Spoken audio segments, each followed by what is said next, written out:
माया सुदर्शन जी की जय। जय। नीलाचल निवासाय नित्याय परमात्मने बलभद्र सुभद्राभ्यं जगन्नाथाय नमः। Okay one second. हरे कृष्ण प्रभु जी, दंडवत प्रणाम। हरे कृष्ण अम्मा బాగున్నారా? ప్రణామాలు మీ అందరికి. हरे कृष्ण प्रभु जी, दंडवत हरे प्रणाम। कृष्णा प्रभु जी दंडवत हरे प्रणाम। कृष्ण हरे हरे कृष्ण कृष्ण प्रभु हरे जी हरे हरे हरे कृष्ण हरे कृष्ण हरे हरे। అందరికి ప్రణామాలు.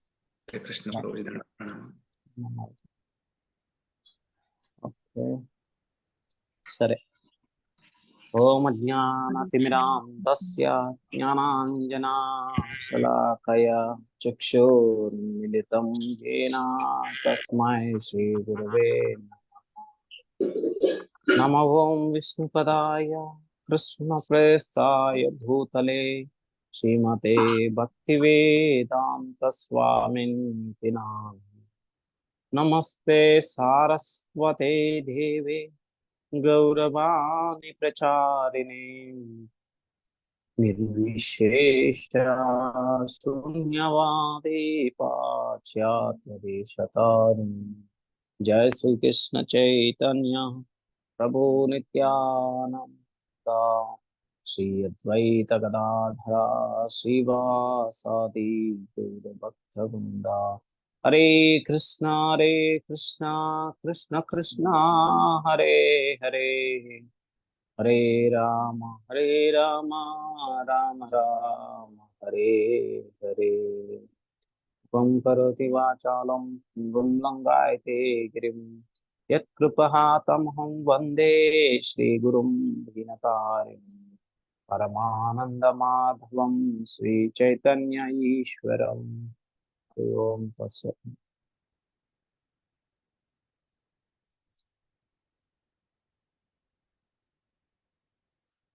ఓకే ప్రభు, వెళ్దామా నెక్స్ట్ వర్స్ కి?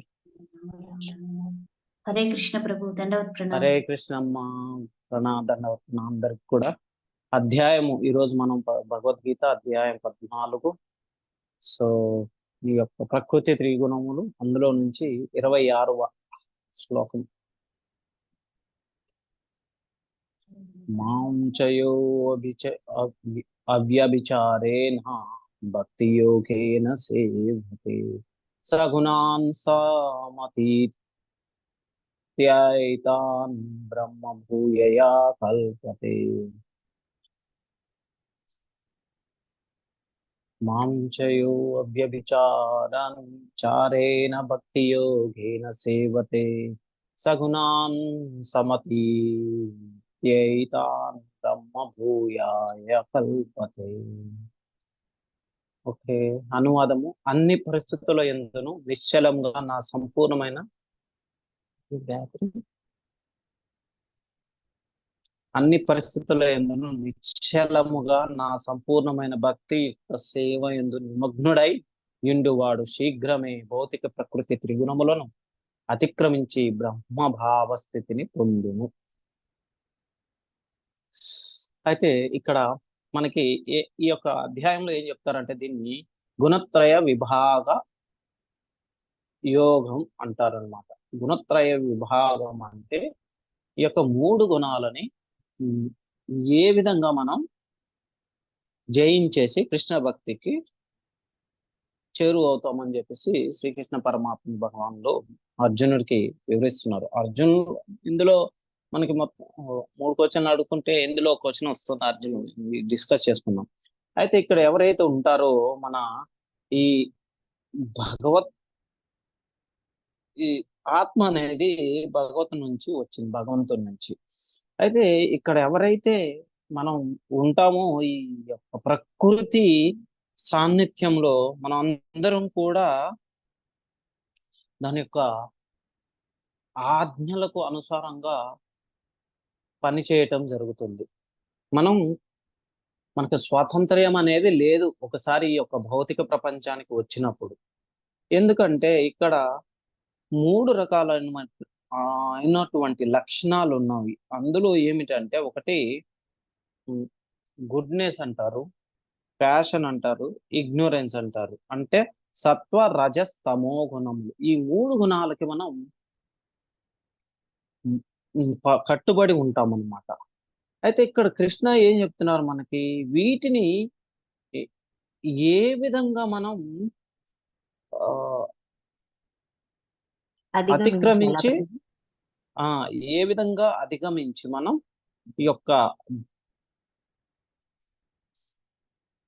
ఆధ్యాత్మిక జగత్తుకి ఏ విధంగా మనం వెళ్ళగలుగుతామని చెప్పేసి ఈ యొక్క ట్రాన్సెండెంటల్ స్టేట్ అంటారు అనమాట. అంటే ఆధ్యాత్మిక యొక్క స్థితికి ఏ విధంగా చేరుతామని చెప్పేసి శ్రీకృష్ణ పరమాత్మ చెప్తున్నారు అనమాట. మనం ఇక్కడ అర్జునుడు ఏమడుగుతున్నాడంటే, గుణాతీత స్థితిని పొందుటకు సాధనం ఏమిటి ఓ కృష్ణ అని అడుగుతున్నారు.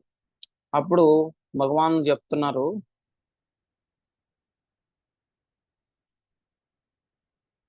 అయితే ఏ విధంగా నేను ఈ యొక్క ఆధ్యాత్మిక భావనను చేరుకోవాలి అని చెప్పేసి, ఈ యొక్క భౌతిక జగత్తు భౌతిక ప్రకృతి ప్రభావంకు లోబడి వర్తించుచున్నది కనుకనే మానవుడు ప్రకృతి త్రిగుణములకు కా కార్యకలాపంలో చేతే కలత నొందరాదు. మనం ఏం చేయాలి, మనకి తెలుసు ఇది. దీని నుంచి మనం ఏ విధంగా కానీ ఇన్ఫ్లుయెన్స్ అవ్వకూడదు అనమాట.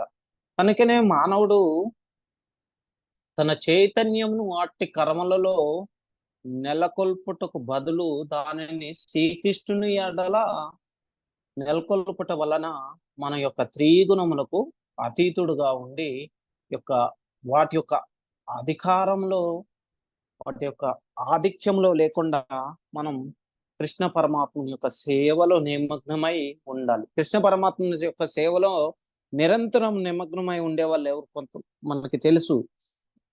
రాధారాణి రాధారాణి ఎప్పుడు కూడా ఎల్ల ఎల్ల వేళలా నిత్యము కూడా కృష్ణుని గురించి ఆలోచిస్తూ ఉంటుంది. ఎట్లా, ఏ విధంగా సేవ చేయాలి, ఏ విధంగా వారిని సంతృప్తి పరచాలి. ఓకే, తినే యొక్క ఆహారం నుంచి కట్టుకునే యొక్క వస్త్రముల వరకు కూడా రాధారాణి కృష్ణ పరమాత్మ గురించి ఆలోచిస్తూనే ఉంటుంది. ఇంకా మనకి ఆ విధంగా చూసుకుంటే హనుమంతుడు ఉన్నారు.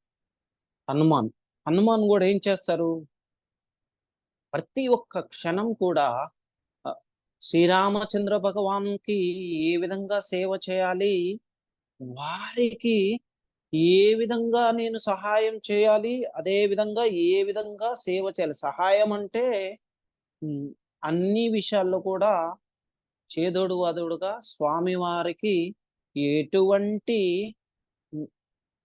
చిన్నపాటి కించిత్ నొప్పిని, బాధను, చెయ్యిని ఇటు తీసి ఇటు కూడా కదల్చకుండా ఉండే విధంగా సేవ చేయాలనేటువంటి ఒక భావన. వారు ఏంటంటే ఈ యొక్క ప్రకృతి నియమాలకు ఆధిక్యంలో లేరు, అతీతంగా ఉన్నారనమాట. సో మనకి ఇక్కడ ప్రభుపాదుల వారు ఏం చెప్తున్నారు, నిరంతరం శ్రీకృష్ణుని యొక్క సేవలో ఉండాలి. నిరంతరం శ్రీకృష్ణుని సేవలో ఉండాలంటే సాధ్యం అవుతుందా మనకి మానవ మాత్రులకు? అవుతుంది. సాధ్యం ఎందుకు అవ్వదు? వానరులకే సాధ్యమైనది, మానవులకు ఎందుకు సాధ్యం అవ్వదు?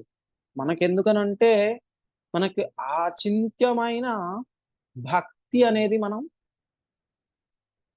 నెరవేర్చుకోవాలి. దాని యొక్క భక్తి అంటే ఏమిటి అనేది దాని గురించి మనం తెలుసుకోవాలి. తెలుసుకున్నప్పుడే మనకి ఏదన్నా, ఇప్పుడు ఒక వస్తువు ఉన్నది, ఆ వస్తువు గురించి ఉపయోగం తెలిసినప్పుడే మనం దానిని పూర్తిగా వినియోగించగలుగుతాం. మనం ఇంతకు ముందు కూడా మాట్లాడుకున్నాం. ఇప్పుడు మనకి ఈ ఫోన్ ఉంది, ఈ ఫోన్ ద్వారా మనం ఈ యొక్క జూమ్ క్లాసెస్ అటెండ్ అవ్వచ్చు. ఎందుకంటే ఆ యాప్ ద్వారా. అది కాదు, అరే నాకు ఫోన్ ద్వారానే కాకుండా నాకు ఇంకా కష్టమవుతుంది, ఒక పెద్ద ప్రొజెక్టర్ కావాలి, స్క్రీన్ కావాలి, దానికి మళ్ళీ ఒక సిస్టమ్ కనెక్ట్ చేయాలి, మళ్ళీ సిస్టంతో పాటు నువ్వు మంచిగా కనపడటం కోసం ఒక కెమెరా కావాలి. ఎంత బాగానే ఉన్నాయి, ఈ వెనక మంచిగా లేదు బ్యాక్గ్రౌండ్, సో దానికోసం మంచిగా ఓ పెయింట్ వేసి ఉండాలి. ఇవన్నీ ఆలోచిస్తూ కూర్చుంటే ఏమవుతుంది, అసలు చేయాల్సినటువంటి కార్యాలన్నిటిని కూడా మనం పెడద్రోవన పెడతామన్నమాట. ఇక్కడ కృష్ణ భక్తిని చేయటానికి మనకు కావలసింది ఏమిటి మనం అర్థం చేసుకోవాలి. ఏ విధంగా మనం చేసేటువంటి కర్మలను ఆ, భక్తి ద్వారా అంటే శ్రీకృష్ణునికి చేర్చవలెను అనే ఒకటి తెలుసుకోవాలి. ఒక భక్తి ద్వారానే. అయితే ఏ విధంగా చేర్చగలుగుతాము? ప్రతి ఒక్క క్షణం కూడా మనం అనునిత్యం కూడా చేసేది అంతా కూడా ఓకే, నేను ఇది చేస్తున్నానంటే భగవంతుని యొక్క సేవ కోసం చేస్తున్నాను, ఇది భగవంతుని యొక్క ప్రీత్యర్థం చేస్తున్నాను అని చెప్పేసి మనం భావించటం ద్వారా అవుతుంది. అది అట్లా భావించటం ద్వారానే అవుతుందా? కాదు. ఏం చేయాలంటే మనం ప్రతి క్షణం కూడా శ్రీకృష్ణ యొక్క నామస్మరణ జపిస్తూ శ్రీకృష్ణుని యొక్క ఉమ్, ప్రీతికి అంటే వాసుదేవ ఇచ్చ అంటారు, నారాయణ ప్రీతి. ఏది చేసినా కానీ భగవంతునికి ఏది చేస్తే నప్పుతుందో అంటే నచ్చుతుందో దానిని మనం చేయవలను. భగవంతునికి ఈ నచ్చనివి చేసినప్పుడు ఏమవుతుంది? ఈ యొక్క మనం చేసే యొక్క అంటే చెడు కార్యక్రమాలను కూడా తలపెట్టి నేను ఇది భగవంతుని ప్రీతి కోసం చేస్తున్నాను అంటే కష్టం, అవ్వదు, వీలవ్వదు అన్నమాట అది. ఎందుకు? మనం చేసేది మంచి పనులు చేయాలి. మంచి పనులు అంటే ధర్మో రక్షతి రక్షితః అన్నారు. ధర్మాన్ని రక్షించేటువంటి యొక్క కార్యకలాపాలు ఏవైతే ఉంటాయో శ్రీకృష్ణ భగవాను మనకి ఏవైతే భగవద్గీతలో చెప్పారో వాటిని మనం ఖచ్చితంగా పాటిస్తూ మనం చేసేటువంటి ప్రతి ఒక్క కర్మలు కూడా భగవంతునికి ప్రీత్యర్థము, భగవంతునికి ఏ విధంగా సంతృప్తినిస్తాయో అనేటువంటి ఒక భావనతో చేయవలెను. ఏ విధంగా మనం చేసే అంటే ఇప్పుడు మనం ప్రసాదం అంటే బోగా కుక్ చేసుకున్నాం, తినటానికి ఆహారం కుక్ చేసుకున్నాం. ఆహారాన్ని కుక్ వండటం ద్వారా ఏమవుతుంది? సో మనం ఏదో రకంగా ఇప్పుడు ఆ కూరగాయలు ఉంటాయి, వాటిని మనకి ఉమ్, వాటికి కూడా ప్రాణం ఉన్నది. ఆ ప్రాణం ఉన్నదానికి అయితే వాటికి కొన్ని గుణాలు ఉన్నాయి. ఆ గుణాలు మనం ఇప్పుడు ఇంత ముందు కూడా మాట్లాడుకున్నాం. 3 గుణాలు ఏముంటాయి ప్రకృతి ఈ లో ఈ ప్రకృతిలో 3 గుణాలు ఉన్నాయి. ఆ 3 గుణాలకి ఉమ్, సత్వ రజస్ తమో. అయితే ఈ యొక్క 3 గుణాల్లో కూడా అన్ని యొక్క మనం తినే యొక్క ప్రతి ఒక్క ఆహారంలో ఈ 3 గుణాలు ఏదో ఒక గుణాలు కలిగి ఉంటాయన్నమాట. మనం భగవంతునికి అర్పించటం ద్వారా ఏమవుతుందంటే ఈ యొక్క వాటి ద్వారా లభించే ఒక కర్మలు కానీ పాపములు కానీ భగవంతుడు తీసుకోవటం జరుగుతుంది. తీసుకోవటం జరిగి ఒకసారి భగవంతుడు అర్పించటం ద్వారా అది ప్రసాదం అవుతుంది. ఓకే, నేను ఏం చేస్తానంటే ఎలాగో భగవంతునికి అర్పిస్తున్నాను కదా, నాకు మాంసాహారం ఇష్టము, మాంసాహారం తినేసి అంటే నాకు దాన్ని వండి దానికి భగవంతునికి అర్పించి నేను అది ప్రసాదం అవుతుంది తీసుకుంటాను అంటే కష్టం. అది ఈ యొక్క మాంసాహారము తినేది ఏమిటంటే జంతువులు తింటాయన్నమాట. సో వాటి ద్వారా ఇంకోటి ఏంటంటే వాటిని చంపే హక్కు మనకు లేదు. వాటిని చంపడం ద్వారా వచ్చే కర్మలను మనం ఖచ్చితంగా మనం అనుభవించాల్సిందే. కానీ అదే సాత్విక ఏవైతే ఉంటాయో సాత్విక గుణములు కలిగినట్టు ఆకులు, కూరలు, పండ్లు, ఫలములు, దుంపలు, వీటికంటూ ఒక ప్రత్యేక లక్షణం ఉన్నది. అవి మనం తినటం కోసమే భగవంతుడు పుట్టించాడు అనమాట. ఇప్పుడు తెలుసు కదా, మనకి ఏం చెప్తారంటే ఒక వస్తువుని పుట్టించేటువంటి ఒక బాధ్యత కానీ ఆ యొక్క అధికారం మనలో లేనప్పుడు వాటిని వధించే అధికారం కూడా మనకి లేదు. ఎందుకు ఇది చెప్తున్నాము అంటే జంతువులను మనం పుట్టించట్లేదు, అంతే కదా. కొంతమంది అడుగుతారు మూర్ఖులు, ఓకే నేను ఇప్పుడు పిల్లలు చాలా మంది ఎక్కువయ్యారు, నేనే కదా, నా ద్వారానే కదా పిల్లలు పుట్టేది, నేను పుట్టిస్తున్నాను, వద్దు నాకు పిల్లలు వద్దు అని చెప్పేసి గర్భంలో ఉన్నప్పుడే తొలగించడం జరుగుతుంది గర్భం. అది చాలా తీవ్రమైనటువంటి తప్పు అన్నమాట. మనకి అధికారం లేదు. అది మన ఒక మార్గము మాత్రమే. ఒక గర్భం రావటం కోసం తల్లిదండ్రులు అనేది ఒక మార్గం మాత్రమే. అట్లనే గాని మనకి పూర్తి అధికారం లేదనమాట. అయితే ఇక్కడ కూరగాయలు, పండ్లు, ఫలాలు, దుంపలు అన్ని కూడా మనం స్వతహాగా పండిస్తాము. మనం పండించేసి పండించాను కదా అని చెప్పేసి మనం ఇష్టం వచ్చినట్టు చేయటం కాదు. పండించినా కూడా వాటిని భగవంతునికి అర్పించేసి వాటిని తీసుకోవటం ద్వారా మనకి ఆ యొక్క కర్మలు అనేవి రావన్నమాట. ఈ విధంగా ఇది ఒక చిన్న ఉదాహరణ. ఇంకొక ఉదాహరణ ఏంటంటే, మనం జలం తీసుకుంటాము. మనకి కృష్ణ పరమాత్మలు ఏం చెప్తున్నారు 9వ అధ్యాయంలో, పత్రం పుష్పం ఫలం తోయం యోమి భక్త ప్రయచ్చతే. అంటే మీరు ఈ యొక్క ఫలములు కానీ, పండ్లు కానీ, పూలు కానీ, ఆకులు, నీరు కానీ, తోయము అంటే ఈ యొక్క నీరు కానీ నాకు ప్రేమతో సమర్పించినట్లయితే నేను వాటిని తీసుకుంటాను అని చెప్పేసి చెప్తున్నారు. సో మనకి వచ్చిన కష్టం ఏంటి ఇక్కడ? మనకు వచ్చిన కష్టం ఏంటి? ఆ యొక్క అవగాహన అనేది లేదు మనకి. ఏ విధంగా భగవంతునికి అర్పించాలి, భగవంతునికి ప్రీతి అనేది అవగాహన లోపం వలన ఏమవుతుంది? ఈ యొక్క ప్రకృతి చాలా పవర్ఫుల్ అన్నమాట. అసాధారణమైన శక్తి కలిగి ఉంటుంది. ప్రకృతి శక్తి కానీ, ఆధ్యాత్మిక శక్తి కానీ రెండు కూడా కృష్ణులోని యొక్క అంతర్భాగమే. అయితే ఈ రెండిట్లో మనం ఎవరికో ఒకరికి ఖచ్చితంగా మనం సరెండర్ అవ్వాలన్నమాట. ఈ సరెండర్ అవ్వటం ద్వారా ఏం జరుగుతుందంటే, ప్రకృతికి సరెండర్ అయితే ఏమవుతుందంటే, ప్రకృతికి సరెండర్ అయిన వాళ్ళు ఏమవుతారు?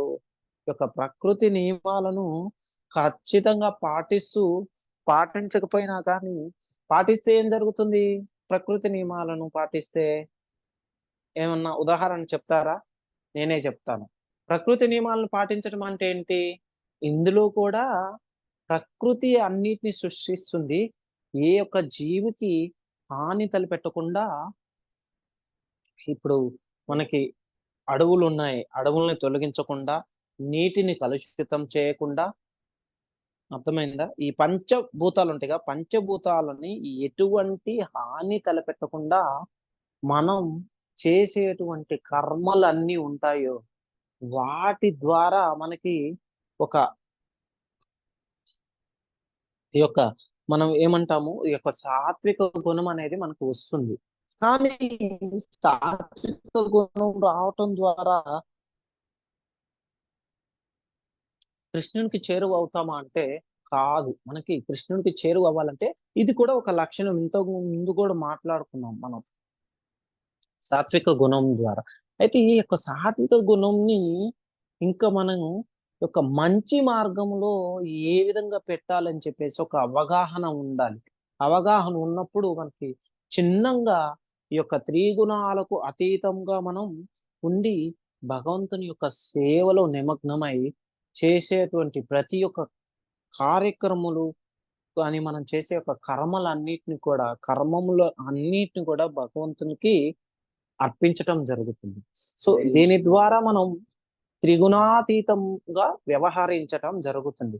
అదే ఏం చేయాలి? మనం నిరంతరం కృష్ణుని కొరకు కర్మ చేయటము మరియు భక్తి యోగం నందు శ్రీకృష్ణుని సేవ మాత్రమే కాకుండా అతని స్వరూపాంశ విస్తరణములైనటువంటి రామ నారాయణాది రూపముల సేవ కూడా ఇమిడి ఉన్నదన్నమాట. అయితే అసంఖ్యాకములైన స్వరూపాంశములు కలిగి ఉన్న శ్రీకృష్ణునికి సంబంధించిన ఏ రూపములకైనాను లేక అతని స్వరూపాంశ విస్తరణల సేవ ఇందును నెలకొనిచో మానవుడు గుణాతీత స్థితి ఎందు స్థితుడైనట్లుగానే పరిగణింపబడును అని చెప్పేసి కృష్ణ పరమాత్మ చెప్తున్నారు. మనకి శ్రీకృష్ణుడు మనకేం చెప్తున్నారు? సమస్త స్వరూపాంశములు సచ్చిదానందమయములని మనమందరము గ్రహించవలను. ఏ విధంగా? సర్వజ్ఞాన సహితంలో అన్నీ కూడా మనము సకల దివ్య గుణములతో కూడి ఉన్నాం కనుక మానవుడు దేవాది దేవుడైన శ్రీకృష్ణుడు సేవయందు లేదా ఆ భగవానుని స్వరూపాంశ విస్తరణను రూపముల సేవయందు అచంచలమైన దృఢ నిశ్చయముతో నెలకొనిచో దాట శక్యము గాని ప్రకృతి గుణములో కూడా సులభంగా దాటగలుగుతాము. ఏ విధంగా మనం ఇక్కడ ఏం చెప్తున్నారు, మనకి ప్రకృతి గుణములు అంటే దైవీహేషి గుణమయే మమ మాయా దురత్యయ మాయేవహే ప్రాపద్యంతే మాయా మేతం తరంతితే. ఇక్కడ భౌతిక ప్రకృతికి సంబంధించిన త్రిగుణములతో కూడిన నా ఈ దైవీమాయ నిశ్చయముగా దాట శక్యము కానిది, కానీ నన్ను శరణు పొందిన వారు దీనిని సులభముగా దాటగలరు అని చెప్పేసి కృష్ణ పరమాత్మ. ఎవరైతే కృష్ణుని యొక్క శరణు పొందుతారో వారు ఈ యొక్క భౌతిక ప్రకృతికి సంబంధించిన త్రిగుణములతో కూడిన నా యొక్క శక్తి దాట శక్యము కానిది, నన్నే ఎవరు శరణు పొందుదురో ఈ మాయా శక్తిని దాటుతురు వారు అని చెప్పేసి. దేవాది దేవుడు శ్రీకృష్ణుకు అసంఖ్యాకములైన దివ్య శక్తులు గలవు. జీవులనియు అతని శక్తుల్లో భాగములైన కారణం చే మాయ అంటే భౌతిక శక్తి అండ్ సంపర్కముచే అది అయిన ఉన్నతమైన శక్తి కప్పబడి ఉండును. ఈ యొక్క భౌతిక జగత్తు మనకి ఆధ్యాత్మిక జగత్తును కప్పబడి ఉన్నది. ఆ యొక్క మాయ ద్వారా ఎప్పుడైతే ఈ ఎంబ్రాయి ఉంటుందో, ఈ ఎంబ్రాయి అంటే గర్భము మాయతో కప్పబడి ఉంటుందో, అర్థం ఈ ధూళితో కప్పబడి ఉంటుందో, నిప్పు కణము మనకి ఈ యొక్క బూడిదతో కప్పబడి ఉంటుందో, ఆ విధంగా మన యొక్క ఈ యొక్క మాయ ద్వారా ఆధ్యాత్మిక జగత్తు అనేది కూడా కప్పబడటం జరిగింది. కానీ అది ఒక లేయర్ మాత్రమే. అది ఎప్పుడైతే మనం ఆధ్యాత్మిక స్వాంతన కోసం ఈ యొక్క ప్రయత్నం చేయటం జరుగుతుందో, ఆ ప్రయత్నంలో ఖచ్చితంగా మనం తెలుసుకోవటం జరుగుతుంది. ఏమని? ఈ యొక్క భౌతిక జగత్తు శాశ్వతము కాదు, ఆధ్యాత్మిక జగత్ అనేది ఉన్నది, అది శాశ్వతమైనది అని ఒక జ్ఞానం కలగటం జరుగుతుంది. ఆ జ్ఞానం ఎప్పుడైతే కలుగుతుందో ఖచ్చితంగా యొక్క మాయ అనేది విడిపోవటం జరుగుతుంది. ఎక్కడైతే కృష్ణుడు ఉంటారో అక్కడ ఎటువంటి దుష్ట శక్తులు కానీ, ఎటువంటి యొక్క అసాంఘిక కార్యకలాపాలు కానీ చోటు అనేది ఉండదు. సూర్యుడు ఉన్నప్పుడు చీకటికి ఒక చీకటికి ఒక అవకాశమే లేదన్నమాట. మనకి ఇప్పుడు ఏ విధంగా అర్థం చేసుకోవాలి కృష్ణ పరమాత్మని? అన్ని గుణాలు కూడా ఏ విధంగా ఉంటాయి వారిలో అట్లా అంటే, మనం ఇప్పుడు సూర్యుని చూసామనుకోండి, సూర్యునిలోని యొక్క కిరణాలు కూడా సూర్యుని యొక్క భాగమైనటువంటివే. మనందరం కూడా కృష్ణ పరమాత్మ యొక్క స్వరూపులు, వారిలోని ఒక భాగమే ఈ ఆత్మ కూడా. కాకపోతే ఈ యొక్క భౌతిక జగత్తులోకి రావటం ద్వారా ఏమవుతుందంటే, మనము యొక్క ఆత్మ కాదు దేహము అని చెప్పేసి మనల్ని మనం తప్పుగా అర్థం చేసుకోవటం జరుగుతుంది. మన యొక్క ఈ యొక్క అర్ధరహిత జ్ఞానం ద్వారా కృష్ణ పరమాత్ముని యొక్క దివ్య శక్తులను మనం తెలుసుకోలేకపోవటం జరుగుతుంది. దివ్య శక్తులను తెలుసుకోవాలంటే మనకి ఏం చేయాలి? కృష్ణ భావనామృతను మనం అవలంబించాలి. కృష్ణ భావనామృతను ఎవరిస్తారని మనకి, ఎవరైతే కృష్ణ పరమాత్మని గురించి తెలుస్తుందో వారు మాత్రమే మనకి ఈ యొక్క కృష్ణ భావనామృతం గురించి చెప్పగలుగుతారు. ఈ కృష్ణ భావనామృతం గురించి మనకి ఈ యొక్క ఆచార్యులు వారు కానీ, ఎవరైతే మనకి గురువులు ఉంటారో వారి ద్వారా మనం ఉత్తీర్ణులై యొక్క కృష్ణ భావనామృతాన్ని చేపట్టడం ద్వారా యొక్క భౌతిక జగత్తు నుండి మనం విముక్తులను చేసుకొని ఆధ్యాత్మిక జగత్తు కోసం ఎవరైతే పరితపిస్తారో అప్పుడు వారు ఖచ్చితంగా ఈ యొక్క ఆధ్యాత్మిక జగత్తులోకి వెళ్ళటం జరుగుతుంది. అయితే మనం ఈ ప్రకృతి నియమాలను మనం ఏ విధంగా కూడా మార్చలేమన్నమాట. అయితే మనం ఇక్కడ ఏం చేస్తున్నాము, మనం ప్రపాదులు ఏం చెప్తారంటే స్ట్రగుల్ ఫర్ ఎగ్జిస్టెన్స్ అని చెప్తారన్నమాట. అంటే మనం ఇక్కడ బతకటం కోసం చాలా కష్టపడుతున్నాము, కానీ మనం నిజంగా ఆ కృష్ణుని యొక్క ఈ జగత్తుని చేరుకోవటానికి మాత్రం ప్రయత్నించట్లేదు. ఇంకోటి ఏం చేస్తున్నాం, ఈ ఈ యొక్క ప్రకృతిని ఏ విధంగా మనం ఉమ్, దాని మీద పై చేయి సాధించాలని చెప్పేసి ఆలోచిస్తున్నాం, కానీ ఏ విధంగా మనం దానికి అనుకువగా ఉండి ఈ యొక్క భక్తి చేయటం ద్వారా మనం ఈ దానికి దాని నుండి విముక్తి చెందుతామని చెప్పేసి ప్రయత్నించట్లేదు. అందుకే కదా ఇక్కడ చెప్తున్నాం మనం, దైవీ ఏష గుణమాయ మమ మాయ దురత్యయ. అయితే ఇక్కడ మనం అందరం కూడా అనుకుంటున్నాము మనం సంతోషంగా ఉన్నాం అనుకుంటున్నాం, కానీ మనం సంతోషంగా లేము. మనం అందరం కూడా దుఃఖంతో అసుఖం అనిత్యం అసుఖం లోకం అన్నమాట. ఈ యొక్క భౌతిక జగత్ అనేది ఎందుకు అనిత్యం అసుఖం లోకం, మనకి 9వ అధ్యాయంలో చూసుకుంటే 33వ శ్లోకంలో చెప్తున్నారు కదా, అనిత్యం అసుఖం లోకం అని చెప్పేసి ప్రభుపాదుల వారు ఇక్కడ ఎందుకని ఏ విధంగా. సో ఈ మనకి ఈ యొక్క లక్షణాలు ఉన్నాయన్నమాట. ఏమని మనం, నేను యొక్క దేహం, ఇంకోటి నేను ఏది చెప్తే అది ప్రకృతి చేస్తుంది. అందుకే కదా ఏం చేస్తారు ఈ యొక్క ఈ శాస్త్రవేత్తలు అందరూ కూడా బిగ్ బ్యాంగ్ థియరీ అని చెప్పేసి, ఓకే మనం భూమిని తోమటం ద్వారా ఒక రంధ్రం పెట్టేసి, పెద్ద రంధ్రం పెట్టేసి భూమిని తోమటం ద్వారా ఏం జరుగుతుంది, ఈ యొక్క భూమిలోని యొక్క నిగూఢ రహస్యాలను తెలుసుకుందాము అని చెప్పేసి. కానీ అది ఏంటంటే మూర్ఖత్వం అన్నమాట. మనకు అన్ని కూడా ఈ యొక్క గ్రంథాల్లో నిశ్చితంగా విశదీకరించడం జరిగింది. ఆ యొక్క ఎవరైతే యొక్క భగవద్గీత పట్టుకోవటం ద్వారా ఖచ్చితంగా అన్ని తెలుస్తాయి వారికి. ఆ భగవద్గీత పట్టుకోవటం ద్వారా ఫస్ట్ వారికి తెలుస్తుంది మన యొక్క దేహము కాదు ఆత్మని. ఇంకా ఆ విధంగా డీప్ గా వెళ్తూ ఉంటే అన్ని తెలుస్తాయి. ఆ జ్ఞానం లేదు, ఆ జ్ఞానం లేదు. ఎందుకంటే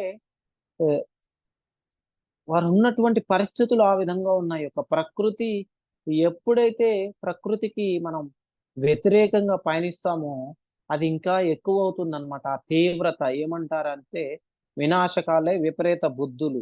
మనకి ఆ యొక్క బుద్ధి అనేది కృష్ణుని యొక్క నా మీద తరల్చకుండా ఈ తప్పుడు తప్పుడు ఆలోచనలు వస్తాయి. ఏ విధంగా వస్తాయి, ఆ ఇన్ఫ్లుయెన్స్ అలా ఉంటుంది అనమాట. మన యొక్క తినే యొక్క ఈ తిండి ద్వారా కానీ ఉన్నటువంటి సాంగత్యం కానీ ఉన్నటువంటి ప్లేస్, ఆ పరిస్థితులు యొక్క ప్రదేశం ద్వారా కానీ మానవుడు వ్యవహరించడం జరుగుతుంది. ఈ భారతదేశంలో చూసుకుంటే ఖచ్చితంగా మనకి ఇక్కడ ఈ యొక్క కృష్ణ భావనామృతం అనేది లభిస్తూ ఉంటుంది. ఏదో ఒక మూలన మనం ఎక్కడికి వెళ్ళినా కానీ మందిరాలు ఉండటం కానీ భక్తులు ఉండటం కానీ దాని ద్వారా జరుగుతూ ఉంటుంది. అయితే మనకి ఎందుకు మనం అందరం కూడా ఆలోచించట్లేదు, ఈ యొక్క జీవన లక్ష్యం, ఈ యొక్క జీవితము చాలా స్వల్పమైనది.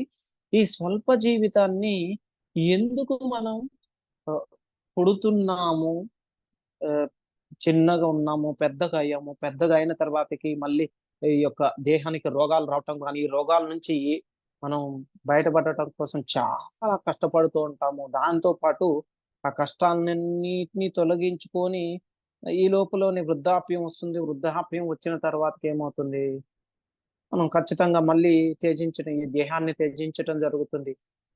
ఈ యొక్క స్వల్ప జీవితంలో ఇన్ని చర్యలు జరుగుతున్నాయి. ఎందుకు మనం అవగాహన లేదు, ఎందుకు ఆలోచించట్లేదు, ఎందుకనంటే మన దేహం అనేటువంటి ఒక భావనలు ఉండటం ద్వారా.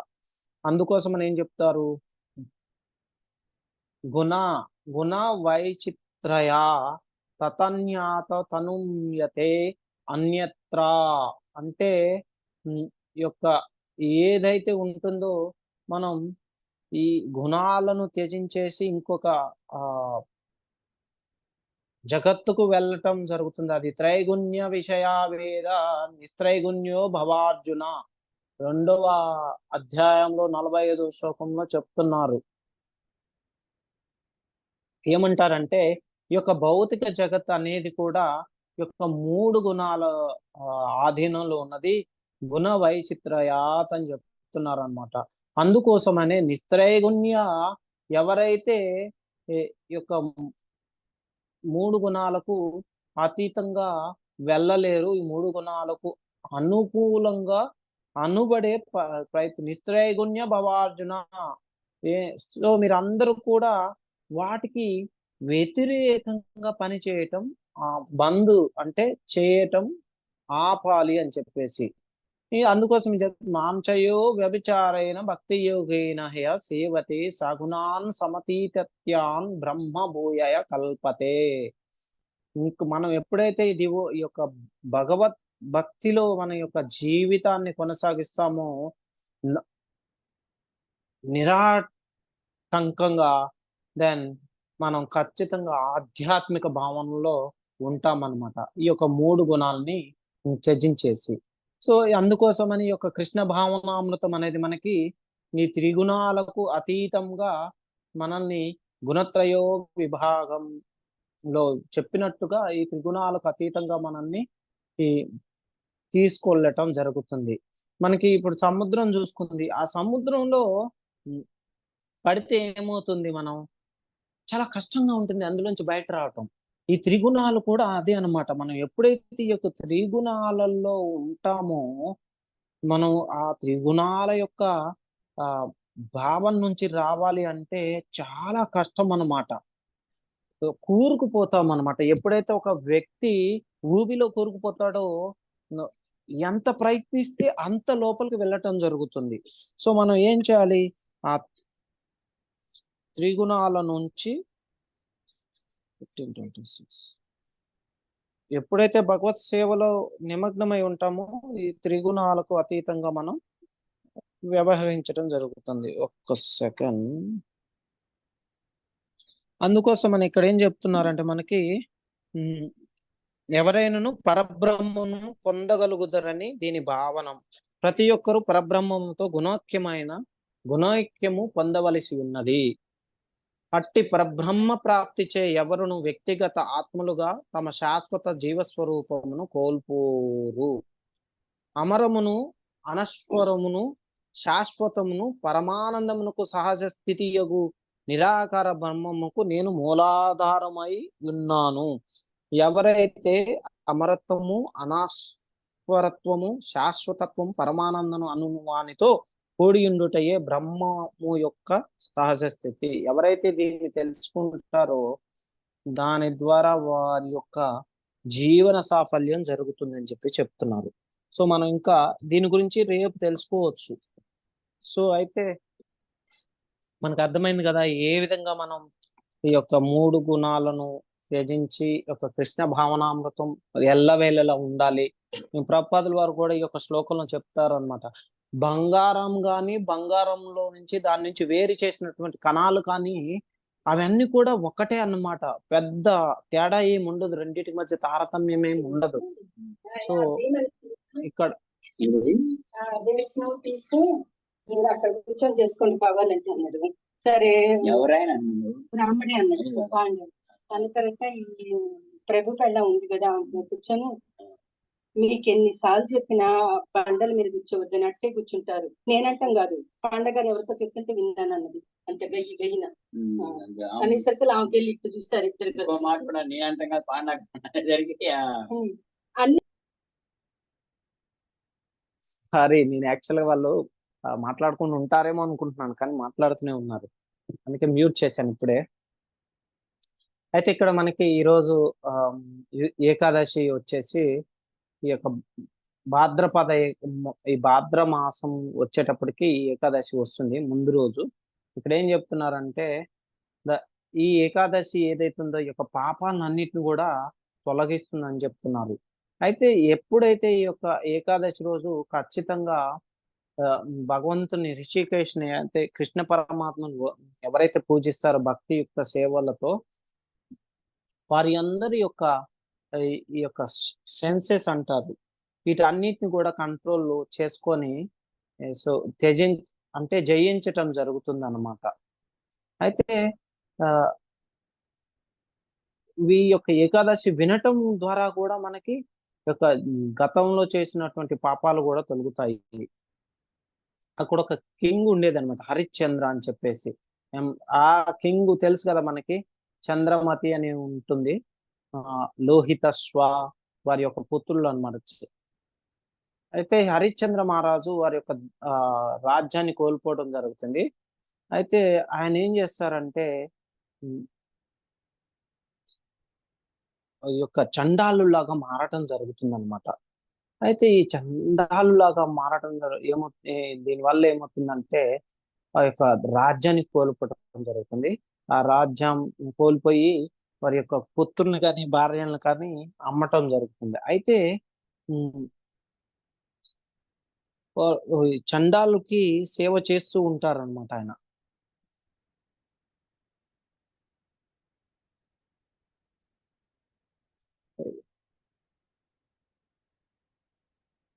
ఒక్క సెకండ్ ఉన్నాను, ఈరోజు ఏకాదశి అనుకోవట్లేదు, మాకు నిన్న కదా ఏకాదశి. అయితే ఈయన వీటన్నిటిని గురించి ఏ విధంగా బయటపడాలని చెప్పేసి గౌతమ్ ముని కలుస్తారనమాట. గౌతమ్ ముని కలిసినప్పుడు గౌతమ్ ముని చెప్తారనమాట, ఈ యొక్క కింగ్, ఈ యొక్క రాజు గురించి తెలుసుకొని అప్పుడు చెప్తారు గౌతమ్ ముని, వారి యందు ఒక దయతో ఎప్పుడైతే ఈ భాద్రపాద కన్నా ముందు ఈ భాద్రపాద మాసంలో ఈ అన్నద ఏకాదశి వస్తుందో, ఏకాదశిని పాటించడం ద్వారా మనం చేసినటువంటి ఒక పాపాలన్నీ కూడా తొలగిపోయి మనకి చాలా పుణ్యం జరుగుతుంది. ఆ పుణ్యం ద్వారా ఏమవుతుందంటే మనం మళ్ళీ ఒక కృష్ణ భావనంతో చేరుకుంటా. ఈ హరిశ్చంద్రుడు కూడా ఒక గౌతముని యొక్క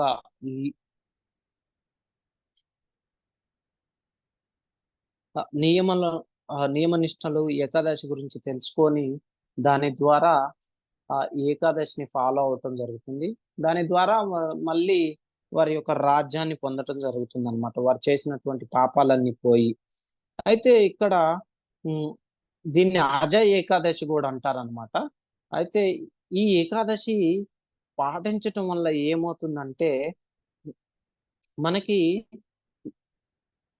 ఇక్కడ ఏం చెప్తున్నారంటే bathing in their celestial kettle drums and Harichandra has his pain. Okay,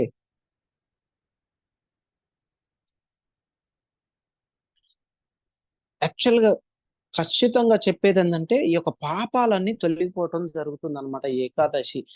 ఎవరైతే చాలా అతి ఘోరమైన పాపాలు చేశారో ఈ అన్నద ఏకాదశిని చాలా నిశ్చితంగా ఖచ్చితంగా పాటించాలి. ఏమంటారంటే నియమ నిష్టలతో పాటించాలన్నమాట. ఈ నియమ నిష్టలతో పాటించినప్పుడు ఈ ఏకాదశి మనం చేసుకున్నటువంటి అన్ని పాప కార్యాలు అన్ని తొలగిపోయి మనకి అంతా కూడా విజయం లభిస్తుంది. ఎవరైతే ఏకాదశిని పాటిస్తారో వారికి విజయం లభిస్తుంది. పాటించకపోతే ఏమవుతుంది, ఇప్పుడు ఎలా ఉన్నారో అదే స్థితిలో ఉంటారు, ఇంకా చాలా కష్టాలు పడటం జరుగుతుంది. అదే ఇంకా ఏమన్నా శ్రీ అన్నద ఏకాదశి మహాత్యంకి జై, శ్రీల ప్రభుపాదకి జై. ఇంకా ఏమన్నా అంటే ప్రశ్నలు ఉన్నాయా? లేదు ప్రభుజీ. హరే కృష్ణ. ఈ త్రిగుణాన్ని ఏ విధంగా జయించాలో చాలా అద్భుతంగా చెప్పారు ప్రభుజీ. హరే కృష్ణ. హరే కృష్ణ. హరే కృష్ణ ప్రభుజీ, దండవత్ ప్రణామం. దండవత్ ప్రణామం. హరే కృష్ణ ప్రభుజీ, దండవత్ ప్రణామం. దండవత్ ప్రణామం. ఇంకా మదిరి వాళ్ళు మరి ఇంకా చాలా మందిని తీసుకురావట్లేదు. హరే కృష్ణ ప్రభుజీ, దండవత్ ప్రణామం. మన మదిరి వాళ్ళు ఉన్నారా?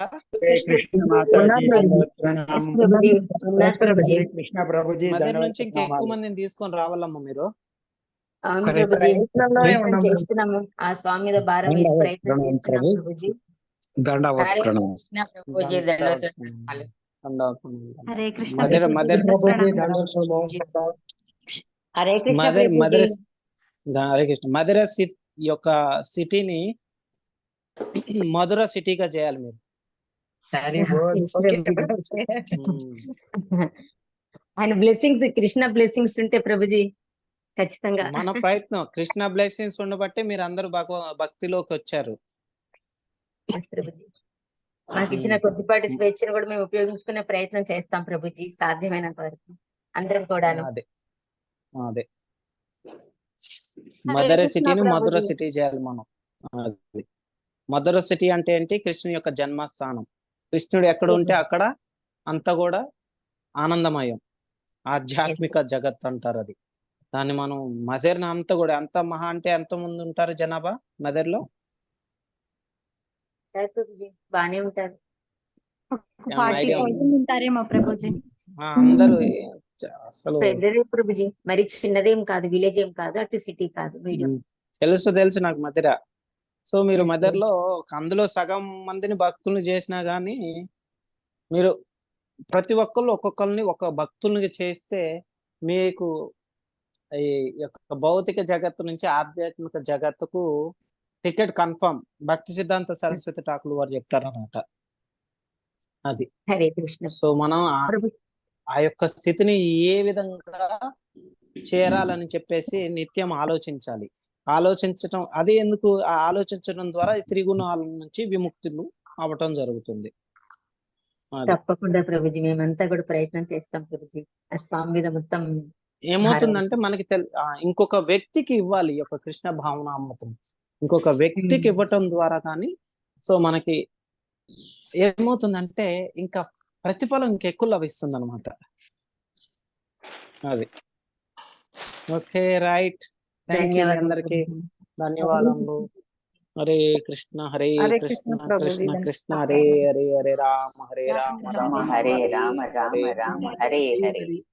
హరే అన్నద ఏకాదశి మహా ఉత్సవానికి జై. జై. మన హరే కృష్ణ తెలుగు భక్త వృందకి